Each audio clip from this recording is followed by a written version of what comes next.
If you're watching this video, it's very, very likely that you'd want to be a professional runner, or your kids might want to be professional runners, your brother, sister, your friend. You're going to know someone who would love to be paid to be a runner. I got the privilege this year to call myself a professional runner for the first time. Hoka invested in me as an athlete, and now I get paid to go to races and hopefully get good results, which is still crazy to even think that that's what I do. I had an interesting journey coming into running. I did some running as a kid, my parents took me to races, and I did a few things, but I definitely didn't set the world on fire. And it wasn't until later on when I was at university in the UK and then the US that I really discovered what my ability could be and how to make it, I guess, as a professional runner. So in this video, I want to give you my best advice for breaking through as a young athlete or someone who's just discovered running and has got passionate about it, in how I think you can navigate the sport and potentially become a professional runner and have the honour to be able to call yourself one, which is pretty cool. But I also want to show you what that looks like in practice. And since I moved here to Cambridge, albeit the weather's not great today, there's so many athletes that represent GB either currently or represented them as a junior. You know, we currently have 7 or 8 in the team right now that represent their country. And I find that really interesting because we're not at altitude. There's not something in the water that magically makes people really good. It has to be something to do with the coaching, the environment, the ethos, and I think personally the positive role models that the young athletes have to aspire towards in order to reach kind of a GB vest or to call themselves a professional runner. So what we're going to do is we're going to head out in this weather, down to the track, show you what that environment is, the camaraderie, the ups, the downs, speak to some of the coaches. I'll give you my advice and my take on it as well, and we'll just see if we can work out how to become a professional runner.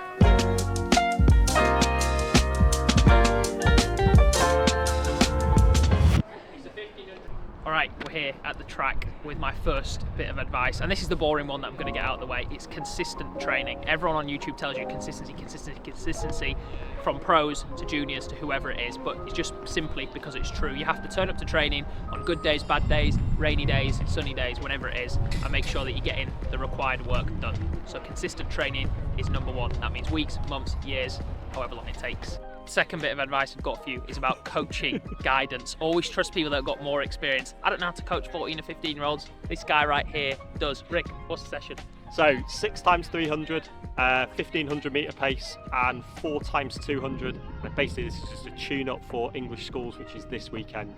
So a bit of speed in the legs, nice and relaxed, so that we're all ready for the weekend. And really quick, when juniors or upcoming athletes question you about a session, or maybe they bring you an idea or whatever, what's your general approach? I always want to hear what people say, but it's how it fits into their training. So if someone's coming with an idea or they've seen something that somebody else has done, then we can sit down and talk about it, and maybe it'll come in at a different point. But it's all about sort of working to our end goal. So where it will fit in the period of training, it's not about just throwing in a random session when it's got nothing to do with what actually our goal is at the end of the day. So goal this weekend is English schools. So it's just something, get a bit of pace in the legs, easy running, fast running. So we come away feeling really good about ourselves and ready for the weekend. So that's what today's all about. Quality. Yeah, trust your coach. And if you've got an issue, speak to your coach. If they're not willing to have an open dialogue, then speak to your parents or someone, because maybe they're not the right coach for you. Would you agree with that, Rick? Yeah, it's all about dialogue. So it's all about having that open, honest communication.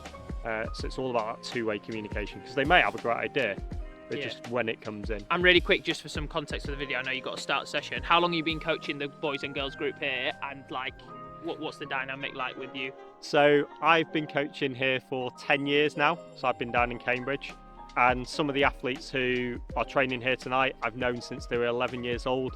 They're 17, 18 now. So I've known them for 7 or 8 years. So there's that element of trust and open communication. And I've known them for such a long time. They pretty much come with me for anything now. So that's pretty good going. Yeah, and this isn't just some sort of like hobby group as well. Rick, you just got Liam, one of your athletes, just qualified for GB Vest under 18s, run what, 348, 349 for 1500, 814 for 3K. Various other athletes that are going to English schools, winning English schools medals. Yeah. It's not just like a recreational fun group. This guy knows what he's talking about, so trust your coaches. 41, 42, 43, 44, 44. How was that, boys? Chill. Oh, chill. Chill. 44.5. Fair play. What was that one? 44 again. Consistent, if nothing else. What was that? 44. Yeah. Yeah, okay, good start. 44-1 on my watch that. 1, 2, 3.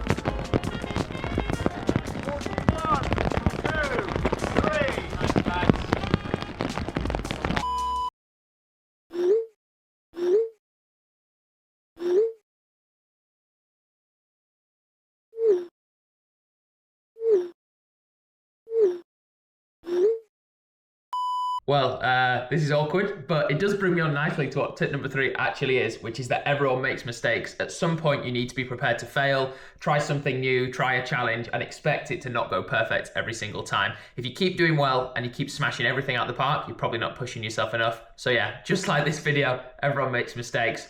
Brush yourself off, move on to the next one. We just nipped inside because it's absolutely smashing it down out there. But hopefully you can see it's all about having a bit of balance out there. The guys are having a good time as they're training, and that is tip number 4, and I think a pretty important one.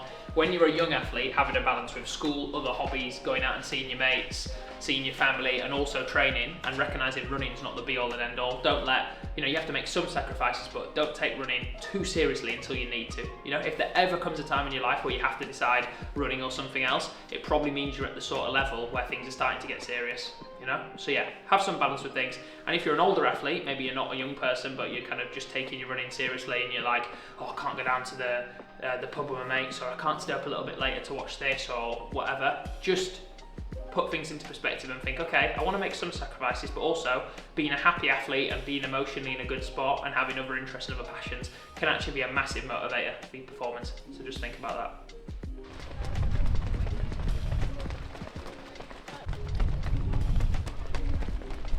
They're cooking.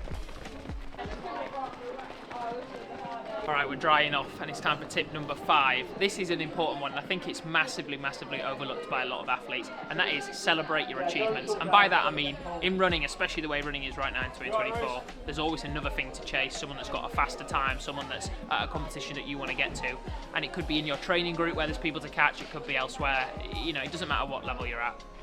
It's important to recognise where you are. If you've done a PB session, or you've done you've got a PB yourself, or you've done a race where you finished really high up, just take a moment to recognise, pat yourself on the back, celebrate the achievement before we move on to the next one. Well done, lads. Well done. I think you should all be under 410 for 1500 after that session. That was good.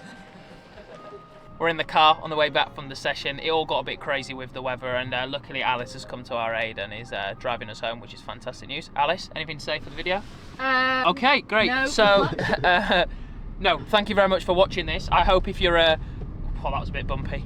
Should we start again? That's all right. All right. Thank you very much for watching the video. If you're a young athlete, I hope you found this kind of a little bit motivating, inspiring, and hopefully it's kind of put your thoughts to rest in thinking that you need to follow all this crazy advice you see online from, threshold training and double this and double that and needing this sort of nutrients or whatever. Becoming a pro runner and reaching a level where you're one of the best in the country or the world, it's like we're off-roading, that's safari. Bumpy. Is a product of consistency, doing the right things, and most importantly having the right attitude. So just make sure that you stick at it. And if you're new to the sport and maybe you're a little bit older, don't give up. Everyone starts at different ages. Don't necessarily compare yourself to, oh, this guy's 10 years younger than me and he's running the same times. Everyone's on their own journey, so stick at it, reach your potential, and yeah, who knows where it could go. If we don't survive, this will be my last ever video. If we do, see you in the next one.